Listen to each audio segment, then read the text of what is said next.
ಶುಭ ದಿನ, ಶುಭ ಮುಹೂರ್ತ ಮತ್ತು ಮೊದಲ ಬಾರಿಗೆ ನಾಮಪತ್ರ.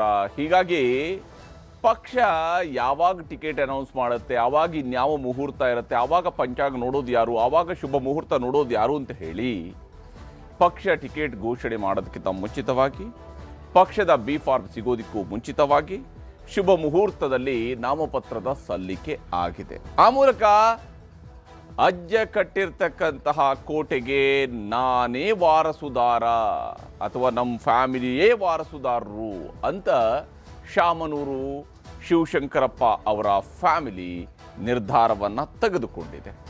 ಪಕ್ಷ ಟಿಕೆಟ್ ಘೋಷಣೆ ಮಾಡುವಂಥದ್ದು ಒಂದು ಔಪಚಾರಿಕವಷ್ಟೇ, ಆದರೆ ನಾವೇ ಅಧಿಕೃತ ಅಭ್ಯರ್ಥಿಗಳು ಅನ್ನುವಂಥದ್ದು ಸ್ಪಷ್ಟವಾಗಿ ಈಗಾಗಲೇ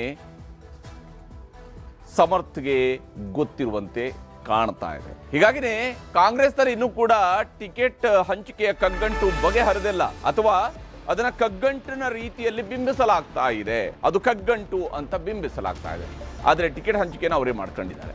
ರಾಜ್ಯ ಉಸ್ತುವಾರಿ ಸುರ್ಜೇವಾಲಾ ಅವರು ಒಂದು ಕಡೆಯಲ್ಲಿ ಮ್ಯಾರಥಾನ್ ಸಭೆಗಳನ್ನು ನಡೆಸ್ತಾ ಇದ್ದಾರೆ. ಆ ಮೂಲಕ ಬಹಳ ಸೀರಿಯಸ್ ಆಗಿ ಟಿಕೆಟ್ ಬಗ್ಗೆ ಬಹಳ ದೊಡ್ಡ ಚರ್ಚೆ ನಡೀತಾ ಇದೆ. ಬಹಳ ದೊಡ್ಡದಾದಂತಹ, ಬಹಳ ಕುತೂಹಲಕಾರಿಯಾದಂತಹ, ಬಹಳ ಮಹತ್ವದ ನಿರ್ಧಾರವನ್ನು ತೆಗೆದುಕೊಳ್ತಾರೇನೋ ಅನ್ನುವಂಥ ರೀತಿಯಲ್ಲಿ ಬಿಂಬಿಸುವ ಪ್ರಯತ್ನ ಕಾಂಗ್ರೆಸ್ನಿಂದ ನಡೀತಾ ಇದೆ. ಮ್ಯಾರಥಾನ್ ಸಭೆಗಳು ನಡೀತಾ ಇದ್ದಾವೆ. ಆದರೆ ಟಿಕೆಟ್ ಘೋಷಣೆಗೂ ಮೊದಲೇ ನಾಮಪತ್ರ ಸಲ್ಲಿಸಿ ಒತ್ತಡ ಹೇರುವಂತಹ ತಂತ್ರ, ಅಥವಾ ನಮ್ಮದೇ ಟಿಕೆಟ್, ಇಲ್ಲಿ ಯಾವುದೇ ಅನುಮಾನಗಳು ಬೇಕಿಲ್ಲ ಅನ್ನುವಂತಹ ನಿಟ್ಟಿನಲ್ಲಿ ಶಾಮನೂರು ಫ್ಯಾಮಿಲಿ ನಿರ್ಧರಿಸಿದಂತೆ ಕಾಣ್ತಾ ಇದೆ. ಕಾಂಗ್ರೆಸ್ನ ಎಂಪಿ, ದಾವಣಗೆರೆಯ ಕಾಂಗ್ರೆಸ್ ಎಂಪಿ, ಕಾಂಗ್ರೆಸ್ನ ಸಂಸದೆ ಪ್ರಭಾ ಮಲ್ಲಿಕಾರ್ಜುನ್ ಅವರ ನೇತೃತ್ವದಲ್ಲಿ ಅವರ ಪುತ್ರ ಸಮರ್ಥ್ ಮಲ್ಲಿಕಾರ್ಜುನ್ ಇವರು ಈಗಾಗಲೇ ನಾಮಪತ್ರ ಸಲ್ಲಿಸಿದ್ದಾರೆ. ಆ ಮೂಲಕ ತಾತನ ಕ್ಷೇತ್ರಕ್ಕೆ ಮೊಮ್ಮಗ ಉತ್ತರಾಧಿಕಾರಿ ಆಗೋದಕ್ಕೆ ದೃಢ ನಿಶ್ಚಯಕ್ಕೆ ಬಂದಿರುವಂಥದ್ದು ಸ್ಪಷ್ಟವಾಗಿ ಗೋಚರಿಸ್ತಾ ಇದೆ. ಶುಭ ಮುಹೂರ್ತ, ಶುಭ ಗಳಿಗೆ, ಶುಭ ದಿನ. ಹೀಗಾಗಿ ಮೊದಲ ನಾಮಪತ್ರ, ಅಂದರೆ ಮೊದಲ ಬಾರಿಗೆ ಅವರು ನಾಮಪತ್ರ ಸಲ್ಲಿಸ್ತಾ ಇರುವಂಥದ್ದು, ಮೊದಲ ಬಾರಿಗೆ ಚುನಾವಣಾ ಅಖಾಡಕ್ಕೆ ಇಳಿತಾ ಇರುವಂಥದ್ದು. ಹೀಗಾಗಿ ಪಕ್ಷ ಟಿಕೆಟ್ ಘೋಷಣೆ ಮಾಡಿದಾಗ ಇನ್ಯಾವ ಮುಹೂರ್ತ ಇರುತ್ತೋ ಏನೋ, ಅದಕ್ಕೆ ಕಾಯೋದು ಯಾಕೆ, ಅಷ್ಟೆಲ್ಲ ಟೆನ್ಷನ್ ತಗೊಳ್ಳೋದು ಯಾಕೆ ಅಂತ ಹೇಳಿ ನಿರ್ಧರಿಸಿದ್ದಾರೆ, ನಾಮಪತ್ರ ಸಲ್ಲಿಸಿದ್ದಾರೆ. ಇದು ಕಾಂಗ್ರೆಸ್ನಲ್ಲಿ ನಡೀತಿರುವಂಥ ಭಾಳ ಇಂಟ್ರೆಸ್ಟಿಂಗ್ ಆಗಿರ್ತಕ್ಕಂತಹ ಬೆಳವಣಿಗೆ ನೋಡಿ. ಒಂದು ಕಡೆಯಲ್ಲಿ ಬಹಳ ಸೀರಿಯಸ್ ಆಗಿ ಕಾಂಗ್ರೆಸ್ ಯೋಚನೆ ಮಾಡ್ತಿದೆಯೇನೋ, ಬಹಳ ಸೀರಿಯಸ್ ಆದಂತಹ ನಿರ್ಧಾರ ತೆಗೆದುಕೊಳ್ತಾರೇನೋ ಅನ್ನುವ ರೀತಿಯಲ್ಲಿ ಬಿಂಬಿಸ್ಕೊಳ್ತಾ ಇದ್ದಾರೆ. ಯಾಕಂದರೆ ಇದನ್ನು ಬಿಂಬಿಸ್ಕೊಳ್ಳೋದು ಅಂತ ಹೇಳಿದ್ರೆ ಬೇರೆ ಯಾವುದೇ ಆಯ್ಕೆಗಳಿಲ್ಲ. ಯಾಕಂದರೆ ದಾವಣಗೆರೆ ದಕ್ಷಿಣ ಮತ್ತು ಬಾಗಲಕೋಟೆಯಲ್ಲಿ ಉಪಚುನಾವಣೆಯ ಕಾವು ಪಡಿತಾ ಇದೆ. ಒಂದು ಕಡೆಯಲ್ಲಿ ಬಿಜೆಪಿಯವರು ಟಿಕೆಟ್ ಘೋಷಣೆ ಮಾಡಿದ್ದಾರೆ. ಟಿಕೆಟ್ಗಾಗಿ ಹೈಕಮಾಂಡ್ ಮೇಲೆ ಆಕಾಂಕ್ಷಿಗಳು ಕೂಡ ಭಾರಿ ಒತ್ತಡವನ್ನು ಹೇರ್ತಾ ಇದ್ದಾರೆ. ವಿಶೇಷವಾಗಿ ದಾವಣಗೆರೆ ದಕ್ಷಿಣ ಕ್ಷೇತ್ರದಲ್ಲಿ ಮುಸ್ಲಿಂ ಸಮುದಾಯದ ನಾಯಕರುಗಳು ಮುಸ್ಲಿಂ ಸಮುದಾಯಕ್ಕೇ ಟಿಕೆಟ್ ಕೊಡಬೇಕು ಅನ್ನುವಂತಹ ಬೇಡಿಕೆ ನೀಡ್ತಾ ಇದ್ದಾರೆ. ಆದರೆ ಖಾಸಗಿ ಹೋಟೆಲ್ನಲ್ಲಿ ಸಿಎಂ ಮತ್ತು ಡಿಸಿಎಂ ಜೊತೆಗೆ ಸುರ್ಜೇವಾಲಾ ಅವರು ಚರ್ಚೆ ಮೇಲೆ ಚರ್ಚೆ ನಡೆಸ್ತಾ ಇದ್ದಾರೆ. ದಾವಣಗೆರೆ ದಕ್ಷಿಣಕ್ಕೆ ಯಾರು ಅನ್ನೋದರ ಬಗ್ಗೆ ಚರ್ಚೆ ನಡೀತಾ ಇದೆ. ಆದರೆ ಸರ್ವೆ, ಕ್ಷೇತ್ರ ಜನರ ಒಲವು, ಗೆಲುವಿನ ಲೆಕ್ಕಾಚಾರ, ಹೀಗೆ ಒಂದು ಟಿಕೆಟ್ ಘೋಷಣೆಗೂ ಮುಂಚಿತವಾಗಿ ಪಕ್ಷದ ಒಳಗಡೆ ನಡೆಯಬಹುದಾಗಿರ್ತಕ್ಕಂತಹ ಎಲ್ಲ ಚರ್ಚೆಗಳನ್ನು ಕೂಡ ನಡೆಸ್ತಾ ಇದ್ದಾರೆ. ಆದರೆ ಇವೆಲ್ಲವೂ ಕೂಡ ಔಪಚಾರಿಕ ಅಷ್ಟೇ, ಔಪಚಾರಿಕ ಚರ್ಚೆಗಳು. ಯಾಕಂದರೆ ನಮ್ಮದೊಂದು ಪ್ರಕ್ರಿಯೆ ಇದೆ, ಆ ಪ್ರಕ್ರಿಯೆಯನ್ನು ಮುಗಿಸ್ಬೇಕು. ಸಂಜೆ 5 ಗಂಟೆಗೆ ಮತ್ತೊಮ್ಮೆ ಸಭೆ ಮಾಡೋದಕ್ಕೆ ನಿರ್ಧರಿಸಿದ್ದಾರೆ. ಬಹುಶಃ 2 ಕ್ಷೇತ್ರಗಳಿಗೆ ಟಿಕೆಟ್ ಘೋಷಣೆ ಮಾಡುವಂಥದ್ದೇ ಇಷ್ಟು ಜಟಿಲವಾಗ್ತಾ ಇದೆ ಅಂತ ಹೇಳುವಂಥದ್ದನ್ನು ಬಿಂಬಿಸ್ತಾ ಇರುವಂಗೆ ಕಾಣ್ತಾ ಇದೆ. ಬಹುಶಃ ಬಾಗಲಕೋಟೆಯಲ್ಲಿ ಮೇಟಿ ಮಕ್ಕಳಲ್ಲಿ ಯಾರಿಗೆ ಕೊಡಬೇಕು ಅನ್ನೋದ್ರ ಬಗ್ಗೆ ಕೂಡ ಆಲ್ರೆಡಿ ನಿರ್ಧಾರಕ್ಕೆ ಬಂದಿರುವಂಥದ್ದು ಗೋಚರಿಸ್ತಾ ಇದೆ. ಆದರೆ ಅಧಿಕೃತ ಅನೌನ್ಸ್ಮೆಂಟ್ ಆಗಬೇಕಷ್ಟೇ. ಹಿಂದೆ ಟಿಕೆಟ್ ಅಂತಿಮಗೊಳಿಸಿ ಘೋಷಣೆ ಮಾಡುವಂತಹ ಸಾಧ್ಯತೆ ಇದೆ. ಇಲ್ಲಿ ಟಿಕೆಟ್ ಘೋಷಣೆ ಕರ್ನಾಟಕದಲ್ಲಿ ಆಗೋದಿಲ್ಲ. ಸಾಮಾನ್ಯವಾಗಿ ಕಾಂಗ್ರೆಸ್ನಲ್ಲಿ ಟಿಕೆಟ್ ಘೋಷಣೆಗೆ ಅದು ಹೈಕಮಾಂಡ್ಗೆ ಹೋಗಬೇಕಾಗುತ್ತೆ. AICC ಮೂಲಕವಾಗಿ ಅವರು ಬಿಡುಗಡೆ ಮಾಡಿಸ್ತಾರೆ. ಆದರೆ ಇವತ್ತೇ ಅಂತಿಮ ನಿರ್ಧಾರಕ್ಕೆ ಬಂದು ಅದನ್ನು ಹೈಕಮಾಂಡ್ಗೆ ಕಳಿಸಿ ಕೊಡಬಹುದು ಟಿಕೆಟ್ಗಳನ್ನು. ಇಲ್ಲಿ ಹೀಗೆ ಪಕ್ಷದ ಹಿರಿಯರೆಲ್ಲ ಕೂತ್ಕೊಂಡು ಬಹಳ ಸೀರಿಯಸ್ ಆಗಿ ಯೋಚನೆ ಮಾಡ್ತಾ ಇದ್ದರೆ, ಶಾಮನೂರು ಶಿವಶಂಕರಪ್ಪ ಅವರ ಮೊಮ್ಮಗ ಶಾಮನೂರು ಅವರ ಶೈಲಿಯಲ್ಲಿ, ಯಾಕಂದರೆ ಶಾಮನೂರು ಅವರಿಗೆ ಕಾಂಗ್ರೆಸ್ನಲ್ಲಿ ಅಷ್ಟೊಂದು ಬಿಗಿ ಹಿಡಿತ ಇದ್ದೇ ಇತ್ತು. ಯಾಕಂದರೆ ಕಾಂಗ್ರೆಸ್ನ ಬಹಳ ಸುದೀರ್ಘ ಅವಧಿಯ ಖಜಾಂಜಿಯಾಗಿ ಕೂಡ ಕೆಲಸ ಮಾಡಿದಂಥವರು ಶಾಮನೂರು ಶಿವಶಂಕರಪ್ಪ. ಹೀಗಿರುವಾಗ ಕಾಂಗ್ರೆಸ್ ಟಿಕೆಟ್ ಘೋಷಣೆಗೂ ಮೊದಲೇ ನಾಮಪತ್ರವನ್ನು ಸಲ್ಲಿಕೆ ಮಾಡಿದ್ದಾರೆ ಮೊಮ್ಮಗ ಶಾಮನೂರು ಶಿವಶಂಕರಪ್ಪ ಅವರು. ನಿಧನರಾದ ಕಾರಣದಿಂದಾಗಿ ಅವರು ಲೈಂಗಿಕರಾದ ನಂತರ ಅವರ ಸ್ಥಾನಕ್ಕೆ ನಡೀತಾ ಇರುವಂತಹ ಚುನಾವಣೆ ಶಾಮನೂರು ಶಿವಶಂಕರಪ್ಪ ಅವರು ಲಿಂಗೈಕ್ಯರಾದ ನಂತರ ನಡೀತಾ ಇರುವಂತಹ ಚುನಾವಣೆ. ಹೀಗಾಗಿ ಇಲ್ಲಿ ಈಗಾಗಲೇ ನಾಮಪತ್ರ ಸಲ್ಲಿಕೆ ಮಾಡಿದ್ದಾರೆ. ಶುಭ ದಿನ ಅಂತೇಳಿ ಜ್ಯೋತಿಷಿಗಳ ನೀಡಿರುವಂತಹ ಸಲಹೆಯ ಹಿನ್ನೆಲೆಯಲ್ಲಿ ನಾಮಪತ್ರವನ್ನ ಸಲ್ಲಿಕೆ ಮಾಡಲಾಗಿದೆ. ತಾಯಿ ಜೊತೆಗೂಡಿ ಬಂದು ನಾಮಪತ್ರವನ್ನು ಸಲ್ಲಿಸಿದ್ದಾರೆ ಸಮರ್ಥ್. ಆ ಮೂಲಕ ತಾಯಿಗೂ ಕೂಡ ಒಂದು ರೀತಿಯ ಖುಷಿ, ತನ್ನ ಮಗನನ್ನ ರಾಜಕೀಯದ ಅಖಾಡಕ್ಕೆ ತರುವಾಗ ನಾನು ಕೂಡ ಜೊತೆಗೆ ಇರಬೇಕು ಅಂತೇಳಿ ತಾಯಿ ಕೂಡ ಬಂದಿದ್ದಾರೆ. ಕಾರ್ಯಕರ್ತರು ಪಕ್ಷದ ಮೇಲೆ ನಂಬಿಕೆ ಇದೆ, ಟಿಕೆಟ್ ಸಿಗುತ್ತೆ ಅಂತ ಹೇಳಿ ನಾಮಪತ್ರ ಸಲ್ಲಿಸಿದ ನಂತರ ಸಮರ್ಥ್ ಹೇಳಿಕೊಂಡಿದ್ದಾರೆ. ಸಮರ್ಥ್ ಶಾಮನೂರ್ ಹೇಳಿಕೊಂಡಿದ್ದಾರೆ, ನಮ್ಮ ತಾತ ಮಾಡಿದ ಎಲ್ಲ ಕೆಲಸಗಳನ್ನು ನಾನು ಕೂಡ ಮುಂದುವರಿಸ್ತೀನಿ, ನಾನು ಕೂಡ ಮಾಡ್ತೀನಿ, ನಾನು ಕೂಡ ಅದೇ ರೀತಿಯಾಗಿ ಕೆಲಸ ಮಾಡ್ತೀನಿ. ಯಥಾ ಪ್ರಕಾರವಾಗಿ ಏನೋ ಒಂದು ಚುನಾವಣೆಗೆ ಸ್ಪರ್ಧಿಸುವಂತಹ ಸಂದರ್ಭದಲ್ಲಿ ಹೇಳಬೇಕು ಆ ಮಾತುಗಳನ್ನು ಹೇಳ್ತಾ ಇದ್ದಾರೆ. ಯಾಕಂದರೆ ಇದು ಅನುಕಂಪವನ್ನು ಪಡೆಯುವಂತಹ ಚುನಾವಣೆಯೂ ಕೂಡ ಆಗಿರುತ್ತೆ. ಕಳೆದ 6 ತಿಂಗಳಿಂದ ನಾನು ಕ್ಷೇತ್ರದಲ್ಲಿ ಓಡಾಡಿದ್ದೀನಿ, ಜನರ ವಿಶ್ವಾಸವನ್ನು ಗಳಿಸಿದ್ದೀನಿ, ಹೀಗಾಗಿ ಚುನಾವಣೆಗೆ ನಿಲ್ತಾ ಇದ್ದೀನಿ ಅನ್ನುವಂಥದ್ದು ಸಮರ್ಥ್ ಅವರು ನೀಡ್ತಾ ಇರುವಂತಹ ಸಮರ್ಥ ಹೇಳಿಕೆ. 100ಕ್ಕೆ 100ರಷ್ಟು ಗೆಲ್ಲೋ ವಿಶ್ವಾಸ ಇದೆ ಅಂತ ಹೇಳಿ ಸಮರ್ಥ್ ಶಾಮನೂರ್ ಅವರು ಹೇಳ್ಕೊಳ್ತಾ ಇದ್ದಾರೆ. ಆ ಮೂಲಕ ಈ ಚುನಾವಣೆ ನಾವು ಗೆದ್ದೇ ಗೆಲ್ತೀವಿ, ಮಗನ್ ಗೆಲ್ಲುವಂತಹ ಮಗ ಗೆಲ್ತಾನೆ ಅನ್ನುವಂತಹ ವಿಶ್ವಾಸವನ್ನ ಸಂಸದೆ ಪ್ರಭಾ ಮಲ್ಲಿಕಾರ್ಜುನ್ ಅವರು ಕೂಡ ವ್ಯಕ್ತಪಡಿಸಿದ್ದಾರೆ. ಆ ಮೂಲಕ ಟಿಕೆಟ್ ಅನೌನ್ಸ್ಮೆಂಟ್ ಅನ್ನುವಂಥದ್ದು ಒಂದು ಔಪಚಾರಿಕ ಅಷ್ಟೇ ಅನ್ನೋದನ್ನ ಪ್ರಭಾ ಮಲ್ಲಿಕಾರ್ಜುನ್ ಅವರು ಕೂಡ ಪರೋಕ್ಷವಾಗಿ ದೃಢಪಡಿಸಿದ್ದಾರೆ. ಬಿ ಫಾರಂ ಪಡೆದು ಸೋಮವಾರ ಮತ್ತೊಮ್ಮೆ ನಾಮಪತ್ರವನ್ನು ಸಲ್ಲಿಸ್ತೀವಿ ಅಂತ ಹೇಳಿದ್ದಾರೆ. ಹಾಗಾಗಿ ಅವರಿಗೆ ದಿನಾಂಕವೂ ನಿಗದಿ ಇದೆ, ಬಿ ಫಾರ್ಮ್ ಸಿಗುತ್ತೆ ಅಂತಲೂ ಗೊತ್ತಿದೆ. ಸಮರ್ಥ ಹೆಸರಿನಲ್ಲಿ ನಿನ್ನೆ ರಾಯರಿಗೆ ವಿಶೇಷ ಪೂಜೆಯನ್ನು ಕೂಡ ಸಲ್ಲಿಕೆ ಮಾಡಲಾಗಿತ್ತು. ರಾಯರಿಗೆ ವಿಶೇಷ ಪೂಜೆಯನ್ನು ಸಲ್ಲಿಸಿದ ನಂತರ ಸಮರ್ಥ ಮಲ್ಲಿಕಾರ್ಜುನ್ ಅವರ ಹೆಸರಲ್ಲಿ ಪೂಜೆಯನ್ನು ಅವರ ಆಪ್ತರು ಗುರುರಾಯರಿಗೆ ಒಂದು ವಿಶೇಷ ಪೂಜೆಯನ್ನು ಸಲ್ಲಿಸಿದರು. ಹಾಗೆಯೇ ಸ್ವಾಮೀಜಿಯವರ ಆಶೀರ್ವಾದವನ್ನು ಕೂಡ ಪಡ್ಕೊಂಡಿದ್ರು. ಅಕ್ಷತೆ ನೀಡಿ ಒಳ್ಳೆಯದಾಗುತ್ತೆ ಅಂತ ಹೇಳಿ ಸುಬುಧೇಂದ್ರ ತೀರ್ಥರು ಕೂಡ ಹೇಳಿದ್ದಾರೆ. ಹೀಗಾಗಿ ಇದೇ ಖುಷಿಯಲ್ಲಿ ಇವತ್ತು ನಾಮಪತ್ರವನ್ನು ಸಲ್ಲಿಕೆ ಮಾಡಿದ್ದಾರೆ. ಇಲ್ಲಿ ನಾಮಪತ್ರ ಸಲ್ಲಿಕೆಯ ನಂತರ ಸಮರ್ಥ ಶಾಮನೂರು ಏನು ಹೇಳಿದ್ದಾರೆ, ಹಾಗೆಯೇ ಪ್ರಭಾ ಮಲ್ಲಿಕಾರ್ಜುನ್ ಅವರು ಏನು ಹೇಳಿದ್ದಾರೆ ನಾನು ತೋರಿಸ್ತೀನಿ. ಪಕ್ಷೇತರವಾಗಿ ಮಾಡ್ತೀವಿ ಸರ್, ಬಿ ಫಾರಂ ಇನ್ನೂ ಸಿಕ್ಕಿಲ್ಲ. ಕಾಂಗ್ರೆಸ್ ಶಾಮನೂರು ಶಿವಶಂಕರಪ್ಪರ ಬಗ್ಗೆ ನೀವು ಓದಿರಾ? ಕಾಂಗ್ರೆಸ್ ಕಟ್ಟಿರೋದೇ ಅವರು ಇಲ್ಲಿ ಉತ್ತರ ಕರ್ನಾಟಕದಲ್ಲಿ. ಹ್ಞೂ ರೀ, ಆಗುತ್ತೆ ಇವತ್ತಿಲ್ಲ ಅಂದರೆ ನಾಳೆ ಆಗುತ್ತೆ. ನಮ್ಮ ಪಾರ್ಟಿ ಕಾರ್ಯಕರ್ತರು ಯುವಕರು ಎಲ್ಲರಿಗೂ ಕಾನ್ಫಿಡೆನ್ಸ್ ಐತಿ ನಮಗೆ ಸಿಗ್ತತೆ ಅಂತ. ನಾವೀಗ ಇವತ್ತು ಒಳ್ಳೆಯ ದಿನ ಅಂತ ಇವತ್ತೇ ಸಂಕೇತ ಇನ್ನೇನು ಬಿ ಫಾರ್ಮ್ ಬಂದಮೇಲೆ ಅಧಿಕೃತವಾಗಿ ಸೋಮವಾರ ಫೈಲ್ ಮಾಡ್ತಾ ಇದ್ದೀವಿ. ಹಿಂದೆ ಕೂಡ ಅಪ್ಪಾಜಿಯವರು ಫೈಲ್ ಮಾಡಿದ್ದಾರೆ ವಿದೌಟ್ ಬಿ ಫಾರ್ಮ್. ಯಾಕಂದರೆ ಜನರ ಬೆಂಬಲ ಅಷ್ಟಿದೆ, ನಿರೀಕ್ಷೆಗಳಿದ್ದಾವೆ. ಅಪ್ಪಾಜಿ ಮಾಡಿದಂಥ ಅಭಿವೃದ್ಧಿ ಕೆಲಸಗಳೇ ಒಂದು ರಕ್ಷಾ ಕವಚದ ರೀತಿಯಲ್ಲಿ ಅಪ್ಪಾಜಿ ನಮಗೆಲ್ಲ ಕೆಲಸ ಮಾಡ್ತಾ ಇದೆ. ಯುವಕರಲ್ಲಿ ಅವ್ರದ್ದೇ ಆದಂತಹ ಒಂದು ದೃಷ್ಟಿಕೋನ ಇರುತ್ತೆ. ಇವತ್ತು ಯುಗಾದಿ ಹಬ್ಬ ಹೊಸ ಚಿಗುರ್ತಾ ಇದೆ. ಸೊ ಅದೇ ರೀತಿಯಿಂದ ಯುವಕರು ಕೂಡ ಇವತ್ತು ರಾಜಕಾರಣಕ್ಕೆ ಬರಬೇಕು ಅಂತ ಬೆಂಬಲ ಕೊಡ್ತಾ ಇದ್ದಾರೆ ಪ್ರತಿಯೊಂದು ಪಕ್ಷದಲ್ಲೂ ಕೂಡ, ಮಹಿಳೆಯರ ಜೊತೆ ಯುವಕರಿಗೂ. ಹೀಗೆ ಯಾವ ಕಾರಣಕ್ಕಾಗಿ ಅನ್ನೋದನ್ನು ಸಮರ್ಥ ಹೇಳಿದ್ದಾರೆ. ನಿಮಗೆ ನಮ್ಮ ತಾತರ ಇತಿಹಾಸ ಗೊತ್ತಾ ಅನ್ನುವಂಥ ಪ್ರಶ್ನೆಯನ್ನು ಕೂಡ ಕೇಳಿದ್ದಾರೆ. ಆ ಮೂಲಕವಾಗಿ ದಾವಣಗೆರೆಯಲ್ಲಿ ಪಕ್ಷವನ್ನು ಕಟ್ಟಿದೆ ನಮ್ಮ ತಾತ ಅನ್ನುವಂಥದ್ರ ಮೂಲಕವಾಗಿ ಇಲ್ಲಿ ಸುಮ್ಮನೆ ನೀವು ಈ ಔಪಚಾರಿಕತೆನೆಲ್ಲ ಇಟ್ಕೊಳ್ಳೋದು ಬೇಡ, ಟಿಕೆಟ್ ನಮ್ಮದೇ ಅನ್ನುವಂಥ ರೀತಿಯಲ್ಲಿ ಅವರು ತೋರಿಸಿದ್ದಾರೆ. ಆದರೆ ಇಲ್ಲಿ ಟಿಕೆಟ್ ಘೋಷಣೆಗೂ ಮುಂಚಿತವಾಗಿ ನಾಮಪತ್ರ ಸಲ್ಲಿಕೆ ಮಾಡಿರೋದು ಒತ್ತಡದ ತಂತ್ರನಾ ಅನ್ನುವಂತಹ ಪ್ರಶ್ನೆ ಇದೆ. ಯಾಕಂದರೆ ಒಂದು ಕಡೆಯಲ್ಲಿ ಸಮರ್ಥ ನಾಮಪತ್ರವನ್ನು ಸಲ್ಲಿಕೆ ಮಾಡ್ತಾ ಇದ್ದಂತೆಯೇ ಅಲ್ಲಿರುವ ಮುಸ್ಲಿಂ ಮುಖಂಡರು ಕೂಡ ನಾಮಪತ್ರವನ್ನು ಸಲ್ಲಿಕೆ ಮಾಡಿದ್ದಾರೆ ಇವತ್ತು. ಆ ಮೂಲಕವಾಗಿ ಹೈಕಮಾಂಡ್ ಮುಂದೆ ಅವರು ಕೂಡ ಕೇಳ್ತಾ ಇದ್ದಾರೆ, ನಮಗೂ ಟಿಕೆಟ್ ಕೊಡಿ ಅಂತ ಕೇಳ್ತಾ ಇದ್ದಾರೆ. ಕಾಂಗ್ರೆಸ್ ಹೈಕಮಾಂಡ್ಗೆ ಶಾಮನೂರು ಕುಟುಂಬದ ನೇರ ಸಂದೇಶ ಇದ್ದೇ ಇದೆ. ಯಾಕೆಂದರೆ ಇಲ್ಲಿ ಚುನಾವಣೆಗೆ ಯಾರು ಸ್ಪರ್ಧಿಸಬೇಕು ಅನ್ನೋದನ್ನು ಶಾಮನೂರು ಕುಟುಂಬ ನಿರ್ಧರಿಸಿ ಆಗಿದೆ. ಅವರು ನಿರ್ಧರಿಸಿದ್ದಾರೆ, ಇವರೇ ಅಭ್ಯರ್ಥಿ ಅಂತ ಅವರು ಹೇಳ್ತಾ ಇದ್ದಾರೆ. ಅದಕ್ಕಾಗಿ ನಾಮಪತ್ರ ಸಲ್ಲಿಕೆ ಮಾಡಿದ್ದಾರೆ. ಟಿಕೆಟ್ ಸಿಗದೇ ಇದ್ರೆ ಏನು ಬೇಕಿದ್ರೂ ಆಗಬಹುದು ಅನ್ನುವಂತಹ ಸಂದೇಶವೂ ಕೂಡ ಇಲ್ಲಿ ರವಾನೆ ಆಗಿರೋದ್ರಲ್ಲಿ ಯಾವುದೇ ಅನುಮಾನಗಳು ಬೇಕಿಲ್ಲ. ಯಾಕಂದರೆ ಅವರು ತೀರಾ ಪಕ್ಷದಲ್ಲಿ ಕೇಳಿ ನಂತರ ನಾವು ನಾಮಪತ್ರ ಸಲ್ಲಿಕೆ ಮಾಡಬೇಕು, ಕಡೆಯ ಕ್ಷಣದಲ್ಲಿ ಹೋಗಬೇಕು, ಹೆಲಿಕಾಪ್ಟರ್ನಲ್ಲಿ ಹೋಗಿ ನಾಮಪತ್ರ ಸಲ್ಲಿಕೆ ಮಾಡಬೇಕು, ಈ ರೀತಿಯಾದಂತಹ ಸನ್ನಿವೇಶದಲ್ಲಿ ಅವರು ಇದ್ದಂಗೆ ಕಾಣ್ತಾ ಇಲ್ಲ. ನಿನ್ನೆಷ್ಟೇ ಬಿಜೆಪಿ ಅಭ್ಯರ್ಥಿ ಶ್ರೀನಿವಾಸ್ ಒಳ್ಳೆಯ ಸ್ನೇಹಿತ ಅನ್ನುವಂತಹ ಹೇಳಿಕೆಯನ್ನು ಕೂಡ ಈಗಾಗಲೇ ಮಲ್ಲಿಕಾರ್ಜುನ್ ಅವರು ನೀಡಿದ್ದಾರೆ. ಎಸ್ ಮಲ್ಲಿಕಾರ್ಜುನ್ ಅವರು ನೀಡಿರುವಂಥದ್ದು ನಿನ್ನೆಷ್ಟೇ ಅವರು ಹೇಳಿದ್ದಾರೆ. ಬಿಜೆಪಿ ಅಭ್ಯರ್ಥಿಯಾಗಿರುವಂಥ ಶ್ರೀನಿವಾಸ್ ಕೂಡ ಒಳ್ಳೆಯ ಸ್ನೇಹಿತ ಅಂತ ಹೇಳ್ಕೊಂಡಿದ್ದಾರೆ.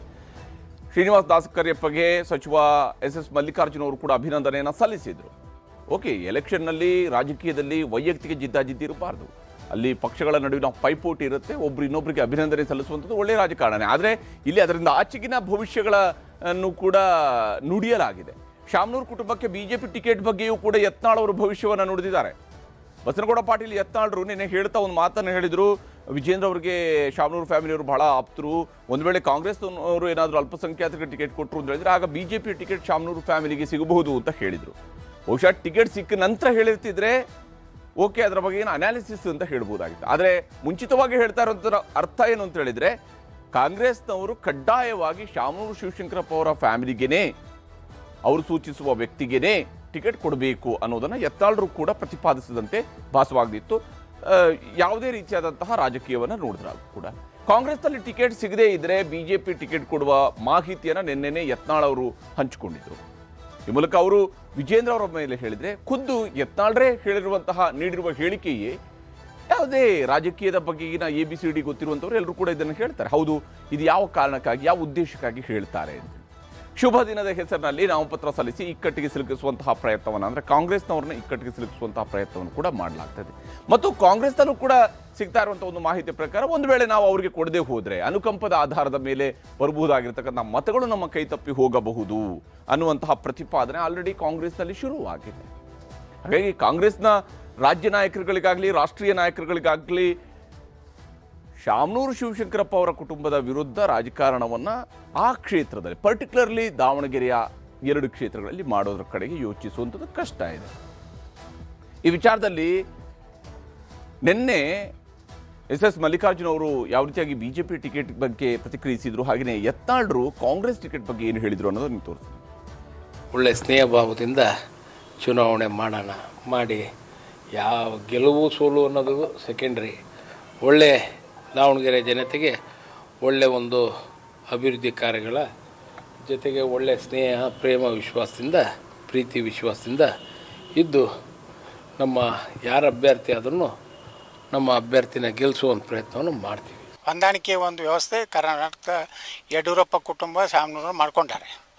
ಒಂದು ವೇಳೆ ಕಾಂಗ್ರೆಸ್ನಲ್ಲಿ ಮುಸ್ಲಿಮರಿಗೆ ಕೊಟ್ಟರೆ, ಶಾಮನೂರು ಮಲ್ಲಿಕಾರ್ಜುನ ಮಗನಿಗೆ ಬಿಜೆಪಿಗೆ ತಂದು ಟಿಕೆಟ್ ಕೊಟ್ಟರು ಆಶ್ಚರ್ಯ ಇಲ್ಲ. ಇದು ನನಗೆ 100ಕ್ಕೆ 100 ಗೊತ್ತಿರುವ ಮಾಹಿತಿ. ಕೊನೆ ಕ್ಷಣದಲ್ಲಿ ಹೇಳಿಕ್ಕಾಗೋದಿಲ್ಲ. ಹೀಗೆ ಯತ್ನಾಳ್ರು ಇಲ್ಲಿ ಇವರ ಕುಟುಂಬ ಅಡ್ಜಸ್ಟ್ಮೆಂಟ್ ರಾಜಕಾರಣದ ಬಗ್ಗೆ ಹೇಳ್ತಾನೆ, ಯತ್ನಾಳ್ರು ಕೂಡ ಪರೋಕ್ಷವಾಗಿ ಇದೇ ಕೆಲಸವನ್ನು ಮಾಡ್ತಾ ಇದ್ದಾರೆ. ನೀವೇ ಕಾಂಗ್ರೆಸ್ನ ಟಿಕೆಟ್ ಕೊಡ್ರಿ, ಅದು ಬಿಟ್ಟು ಬೇರೆಯವರಿಗೆ ಕೊಡಕ್ಕೆ ಹೋಗಬೇಡಿ ಅನ್ನೋಂಥ ರೀತಿಯಲ್ಲಿ ಅವರು ಹೇಳ್ದಂಗೆ ಇತ್ತು. ಇನ್ನು ಇಲ್ಲಿ ಒತ್ತಡ ತಂತ್ರ ನಡೆಯೋದಿಲ್ಲ ಅನ್ನುವಂತಹ ಬಾಯಿ ಮಾತಿನ ಹೇಳಿಕೆಗಳು ಈ ಸಂದರ್ಭದಲ್ಲಿ ಬರ್ತಾ ಇದ್ದಾವೆ. ಯಾಕಂದರೆ ಇಲ್ಲಿ ಒತ್ತಡ ತಂತ್ರ ನಡೆಯೋದಿಲ್ಲ, ಯಾಕಂದರೆ ಕಾಂಗ್ರೆಸ್ ಹೈಕಮಾಂಡ್ ಅಂದರೆ ಅದಕ್ಕೆ ಒತ್ತಡ ಹೇರುವಂಗಿಲ್ಲ ಅನ್ನುವಂಥ ಕಾಂಗ್ರೆಸ್ನವರು ಸಾಮಾನ್ಯವಾಗಿ ಬಿಂಬಿಸುವಂತಹ ರೀತಿ ಇದು. ಕಾಂಗ್ರೆಸ್ ಹೈಕಮಾಂಡ್ ಮೇಲೆ ಒತ್ತಡ ಹೇರುವಂತಹ ತಂತ್ರ ನಡೆಯೋದಿಲ್ಲ ಅನ್ನುವಂತಹ ಮಾತನ್ನು ಹೇಳ್ತಾ ಇದ್ದಾರೆ. ಬಹಳ ಸೀರಿಯಸ್ ಆಗಿ ಇದನ್ನು ಯಾರೂ ಕೂಡ ಗಮನಿಸೋದಿಲ್ಲ ಅನ್ನುವಂಥದ್ದು, ಪರಿಗಣಿಸೋದಿಲ್ಲ ಅಂತೇಳಿ ಹೇಳ್ತಾ ಇರುವಂಥ ನಾಯಕರುಗಳಿಗೂ ಕೂಡ ಗೊತ್ತಿರಬಹುದೇನೋ. ಇಲ್ಲದೆ ಹೋದರೆ ಅಲ್ಲಿ ಒಬ್ಬರು ನಾಮಪತ್ರ ಸಲ್ಲಿಕೆ ಮಾಡಿದ್ದಾರೆ. ಹಾಗಾದರೆ ನೋಡು, ಕಾಂಗ್ರೆಸ್ನವರು ಆ ನಾಮಪತ್ರ ಸಲ್ಲಿಕೆ ಮಾಡಿರ್ತಕ್ಕಂಥ ಅಭ್ಯರ್ಥಿ ಹೊರತಾಗಿ ಬೇರೆ ಯಾರಿಗಾದ್ರೂ ಟಿಕೆಟ್ ಕೊಡ್ತಾರಾ? ಇದು ಪ್ರಶ್ನೆ.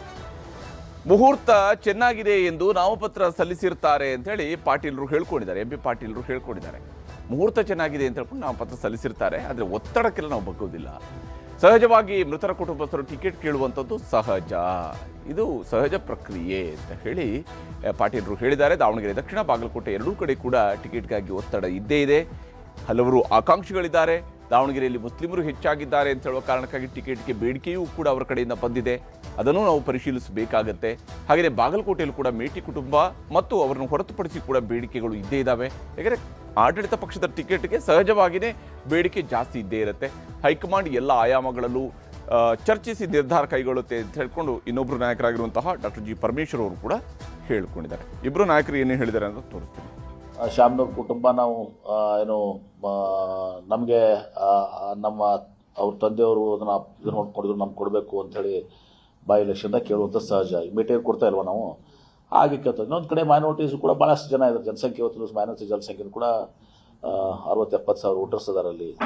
ಅವರು ಕೂಡ ಸರ್ ನಮಗೆ ಕೊಡಿ ಅಂತ ಕೇಳ್ತಾ ಇದ್ದಾರೆ.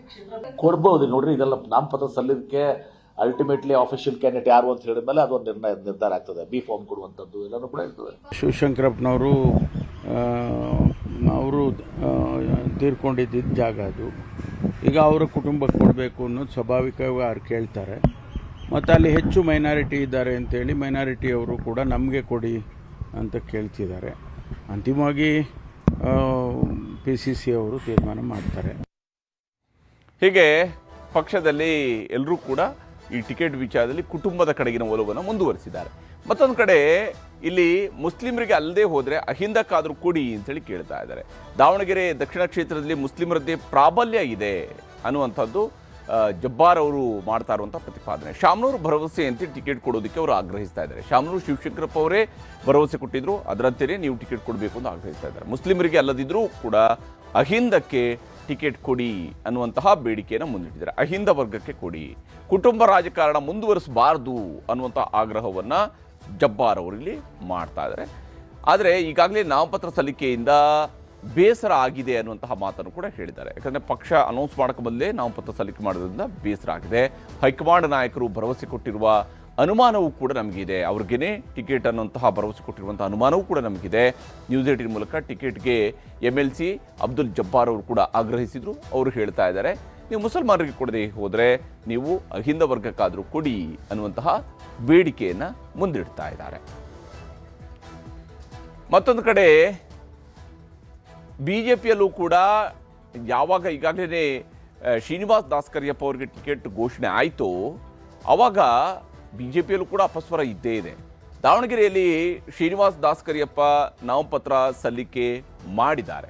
ಇವತ್ತು ಶುಭ ಮುಹೂರ್ತ ಅನ್ನುವಂತಹ ಕಾರಣಕ್ಕೆ ಇವತ್ತು ಒಂದು ಸೆಟ್ ನಾಮಪತ್ರವನ್ನು ಸಲ್ಲಿಕೆ ಮಾಡಿದ್ದಾರೆ ಶ್ರೀನಿವಾಸ್ ದಾಸ್ಕರಿಯಪ್ಪ ಅವರು. ಬಾಗಲಕೋಟೆಯಲ್ಲೂ ಕೂಡ ವೀರಣ್ಣ ಚರಂತಿಭಟ್ ಅವರು ನಾಮಪತ್ರವನ್ನು ಸಲ್ಲಿಸಿದ್ದಾರೆ. ಎಲ್ಲರೂ ಕೂಡ ಇವತ್ತು ನಾಮಪತ್ರವನ್ನು ಸಲ್ಲಿಸಿದ್ದಾರೆ, ಒಂದೊಂದು ಸೆಟ್ ಸಲ್ಲಿಕೆ ಮಾಡಿದ್ದಾರೆ. ಸಾಂಕೇತಿಕವಾಗಿ ನಾಮಪತ್ರವನ್ನು BJP ಅಭ್ಯರ್ಥಿಗಳು ಸಲ್ಲಿಸಿರುವಂಥದ್ದು ಅದೇ ಶುಭ ಮುಹೂರ್ತ ಅಂತೇಳಿ. 2023ರಲ್ಲಿ ಸ್ಪರ್ಧಿಸಿ ಸೋಲುಂಡಂಥ ಅಭ್ಯರ್ಥಿ ಪರಿಗಣಿಸದೇ ಇದ್ದಿದ್ದಕ್ಕೆ BJPಯಲ್ಲಿ ಬೇಸರ ವ್ಯಕ್ತವಾಗಿದೆ. ದಾವಣಗೆರೆ ದಕ್ಷಿಣ ಕ್ಷೇತ್ರದ ವಿಚಾರದಲ್ಲಿ ಅಜಯ್ ಕುಮಾರ್ಗೆ ಟಿಕೆಟನ್ನು ರೇಣುಕಾಚಾರ್ಯ ಟೀಮ್ ಕೇಳಿತ್ತು. ಅಜಯ್ ಕುಮಾರ್ಗೆ ಟಿಕೆಟ್ ಕೊಡಬೇಕು ಅಂತ ಹೇಳಿ ರೇಣುಕಾಚಾರ್ಯ ಟೀಮ್ ಬೇಡಿಕೆಯನ್ನು ಮುಂದಿಟ್ಟಿತ್ತು. ಆದರೆ ಒಟ್ಟಾಗಿ ಕೂರಿಸ್ಕೊಂಡು ಟಿಕೆಟ್ ಹಂಚಿಕೆ ಬಗ್ಗೆ ಹೇಳಬೇಕಾಗಿತ್ತು, ಅಂದರೆ ಎಲ್ಲರನ್ನು ಕನ್ವಿನ್ಸ್ ಮಾಡಬೇಕಾಗಿತ್ತು, ಎಲ್ಲ ಬಣಗಳ ನಾಯಕರನ್ನು ಕರೆಸಬೇಕಾಗಿತ್ತು, ಜಿಲ್ಲೆಯ ನಾಯಕರುಗಳನ್ನು ಕರೆಸಬೇಕಾಗಿತ್ತು ಅನ್ನೋಂಥದ್ದು ಇವರ ಅಭಿಪ್ರಾಯ. ಸಿದ್ದೇಶ್ವರ ಟೀಮ್ಗೆ ಜಯ ಅನ್ನುವಂಥದ್ದು ಸುಳ್ಳು. ಅಂದರೆ ಈಗ ಟಿಕೆಟ್ ಶ್ರೀನಿವಾಸ್ ದಾಸ್ಕರಿಯಪ್ಪ ಅವರಿಗೆ ಹೋಗಿದೆ ಅಂತ ಹೇಳಿದ ತಕ್ಷಣ ಇದು GM ಸಿದ್ದೇಶ್ವರ ಬಣಕ್ಕೆ ಸಿಕ್ಕಿರುವಂತಹ ಜಯ ಅಂತ ಹೇಳೋದೆಲ್ಲ ಸುಳ್ಳು. ನಾವು ಗೆಲ್ಲಿಸ್ತೀವಿ, ಗೆಲ್ಲಿಸುವ ಪ್ರಯತ್ನವನ್ನು ಮಾಡ್ತೀವಿ, ಶ್ರೀನಿವಾಸ್ ದಾಸ್ಕರಿಯಪ್ಪ ಅವ್ರನ್ನ ಗೆಲ್ಲಿಸ್ತೀವಿ ಅಂತೇಳಿ ರೇಣುಕಾಚಾರ್ಯ ಅವರು ಹೇಳಿದ್ದಾರೆ. ಹಾಗೆಯೇ ಇನ್ನೊಂದು ಮಾತನ್ನು ಹೇಳಿದ್ದಾರೆ, ಮನಸ್ಸಿನಲ್ಲಿ ಬೇಸರ ಇದೆ, ಅಸಮಾಧಾನ ಇಲ್ಲ ಅಂತ. ಇದು ಯಾವ ರೀತಿಯಂಥ ಬೇಸರ, ಯಾವ ರೀತಿಯಾದಂತಹ ಮನಸ್ಸು ಅನ್ನುವಂಥ ಪ್ರಶ್ನೆ ಬಂದೇ ಬರುತ್ತೆ. ಮನಸ್ಸಿನಲ್ಲಿ ಬೇಸರ ಇದೆ, ಅಸಮಾಧಾನ ಇಲ್ಲ ಅಂತೇಳಿ ರೇಣುಕಾಚಾರ್ಯ ಅವರು ಹೇಳಿಕೊಂಡಿದ್ದಾರೆ. ಆ ಮೂಲಕ ಇದನ್ನು ಅವ್ರಿಗೆ ಅಪಸ್ವರ ಇಲ್ಲ ಅನ್ನೋದನ್ನು ನಾವು ನಂಬಬೇಕು, ಅವ್ರಿಗೆ ಬೇಸರ ಇದೆ ಅಂತ ಹೇಳೋದನ್ನು ಒಪ್ಕೋಬೇಕು, ಆದರೆ ಅಸಮಾಧಾನ ಇಲ್ಲ ಅಂತ ಹೇಳೋದನ್ನು ನಾವು ನಂಬಬೇಕು. ಈ ರೀತಿಯಾದಂತಹ ಮಾತುಗಳನ್ನು ಆಡ್ತಾ ಇದ್ದಾರೆ. ಒಟ್ಟಿನಲ್ಲಿ ಉಪಚುನಾವಣೆ ಅಖಾಡ ಬಹಳಷ್ಟು ಕುತೂಹಲದಿಂದ ಕೂಡಿದೆ. ಪ್ರತಿ ಉಪಚುನಾವಣೆಗಳು ಕೂಡ ಒಂದು ದೊಡ್ಡ ಅಗ್ನಿ ಪರೀಕ್ಷೆನೇ. ಅಂಥದ್ದೇ ಒಂದು 2 ಕ್ಷೇತ್ರಗಳಲ್ಲಿ ನಡೀತಾ ಇರುವಂತಹ ಉಪಚುನಾವಣೆ ಸಹಜವಾಗಿಯೇ ಅಭ್ಯರ್ಥಿಗಳಿಗೂ ಪಕ್ಷಗಳಿಗೂ ಕೂಡ ಅತಿ ದೊಡ್ಡ ಅಗ್ನಿ ಪರೀಕ್ಷೆ. ಹೇಗೆ ಇದನ್ನು ನಿಭಾಯಿಸ್ಕೊಂಡು ಹೋಗ್ತಾರೆ ಅನ್ನೋದನ್ನು ನೋಡಬೇಕಾಗಿದೆ.